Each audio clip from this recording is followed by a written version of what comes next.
Yo, what's good? Big Z here, and today I'm going to show you guys how to make this.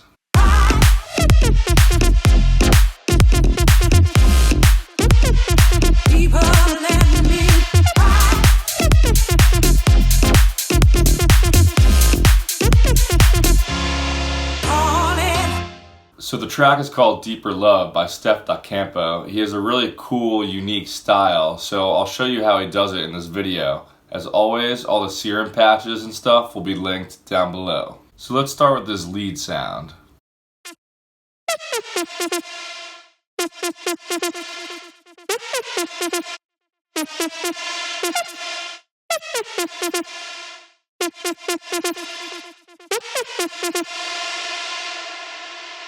So it's a pretty simple sound, and as you can see, it's only playing one note the whole time. It's really the pitch bending and the reverb automation that makes it so cool. So all the sound is in Serum is just a saw wave with one voice of unison. And we have this super short envelope right here that's controlling the cutoff of the filter. I'll zoom in on it a little bit so you can see it in more detail. But anyway, there's not that much to this sound. I've got some bright white noise that's also being routed through the filter as well. Over in the effects section, I've just got some dimension expander, some tube distortion, and some heavy compression, because it's a really heavily compressed sound. I'll show you what it sounds like without and with the compression.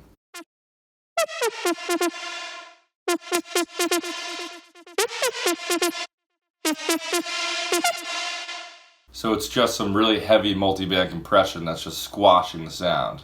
So now let's talk about the pitch bending, then we'll get to the reverb part. So in the pitch bending section in Logic here, you can see what kind of pitch bending I have going on. Now in Serum, the pitch bend settings are in the bottom left, and I have it going 12 semitones up and down both ways. And here you can see how the pitch bend automations go along with this lead melody.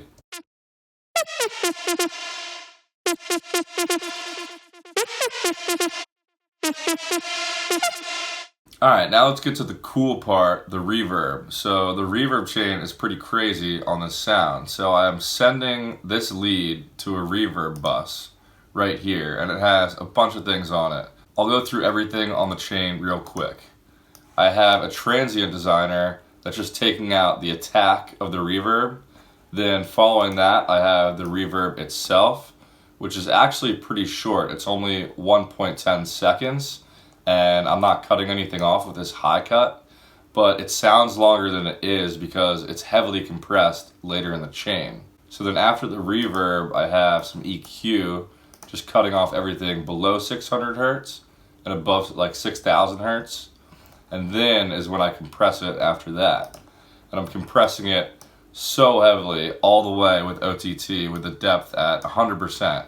And I've never done this before in any of my music or remakes or anything, but to get this kind of sound, I had to compress the reverb that much. Then after the OTT, I have another compressor, which I'm side chaining to the original lead signal, so it ducks out of the way every time the lead plays. And a cool way to do that in Logic is you take your lead and you send it to a new bus, which I did down here. Then I selected pre-fader from this drop-down menu and made the value at 0 decibels. Then in this bus, which I named lead sidechain trigger, I turned the output completely off. So you just go down and hit no output. So what this is doing basically is sending the lead sound to a bus with no output, essentially. So then what you can do is in your reverb chain, in a compressor, you can sidechain it to that signal. So now I can go down and select that bus that has no output, but the audio is still going into the sidechain. So now every time this lead plays, the reverb will duck a lot in volume, as you'll be able to see on this meter down here.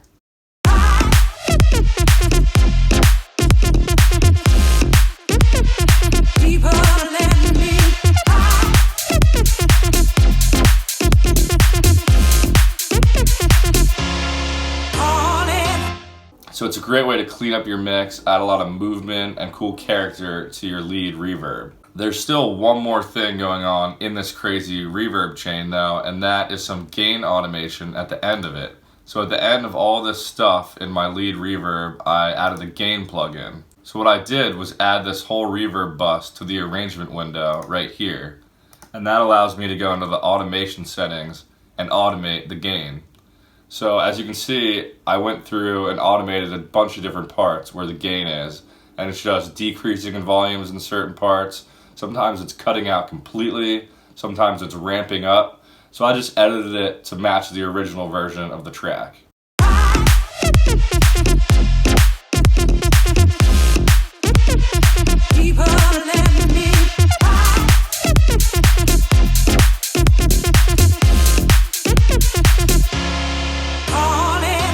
So automating the gain on your reverb send is just a really cool way to give some movement and life to your leads. So I think I covered everything about the lead sound, so I'll show you the bass real quick because it's a really cool bass sound too, and there's some synth stabs and other things going on that I'll just gloss over. So here's what the bass sounds like.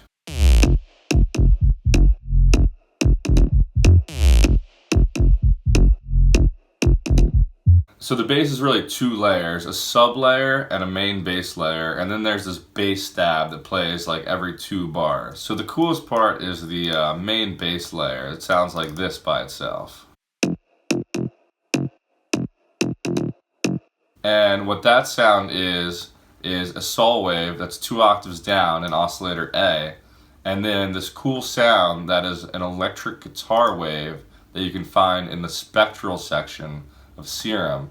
And I put 6 voices of unison on that, and it's slightly detuned as well. And then other than that, I have this noise oscillator going, and I'm using this LFO1 here to control the level of the noise oscillator. Other than that, I just have the standard envelope that's controlling the cutoff of this low pass filter. And in the effects section, I just have some tube distortion and a formant filter on there as well.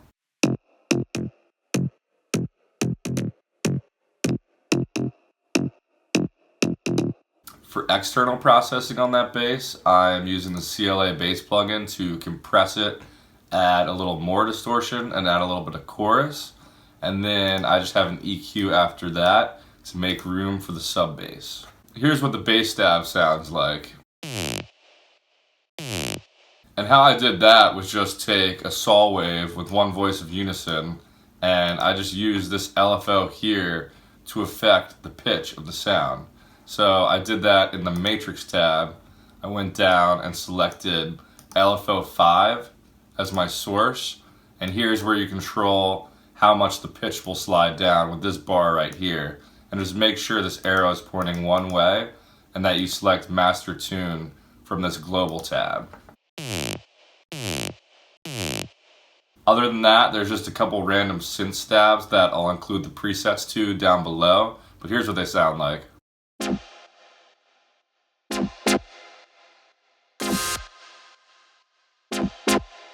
Alright, I'll play the whole track again at the end of the video. Make sure you guys follow me on Instagram and Spotify below. Other than that, I'll catch you guys next time. Peace.